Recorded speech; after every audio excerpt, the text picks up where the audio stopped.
কোর্টে আসার পর আমি খুব অসহায়, আমার লোকে কেউ নেই আল্লাহ ছাড়া।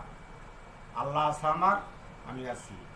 আমার ফালাই দিয়া পিপিআই চলে গেছে, আমার নিচে কোর্টে নিয়া ওরা হাজিরা দিয়া চলে গেছে। আমার নেয় না, আমার ওখানটা নামাই নাই, আমি নিজে আস্তে আস্তে নেমে আসতে এসে মানুষ আমার গিল্ডে দিয়েছে সাংবাদিকরা। এই আমি খুব সাংবাদিকরা আসি বললেই আমরা টিটকা রয়েছি, নাহলে আমি খুব অসহায় মানুষ। এই আল্লাহ আমার সহায় হোক, আল্লাহ বিচার করুক, আল্লাহ বিচার করুক। যারা এটা নিয়ে হরণ করতেছে, আমি বারবার বলি, যারা হরণ করতেছে তারা আল্লাহ বিচার করুক। তারা তো আল্লাহ ছেলে মেয়ে দিছে, এর বিচার যদি আল্লাহ করে, আল্লাহ করে, আল্লাহ করে, এটা আমার বিশ্বাস।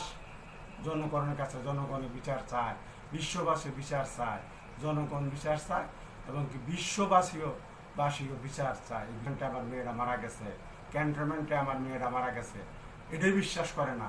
আমার মেয়েরা কইতে তুলছি, আবার বাড়িতে তুলে আনছি না, আমার কুমিল্লা শহরতে তুলে আনছি না, ভিক্টোরিয়া কলেজেতে আমার মেয়েরা মরা পাইছি। আমার মেয়েটা ভিক্টোরিয়া কলেজে পড়তো, আসতে সেকেন্ড ইয়ারে ছিল। আমার মেয়েটা তারা মারলো কেন? আমি এটা বিচার চাই, দেশবাসীর লইয়া আমি এটা বিচার চাই।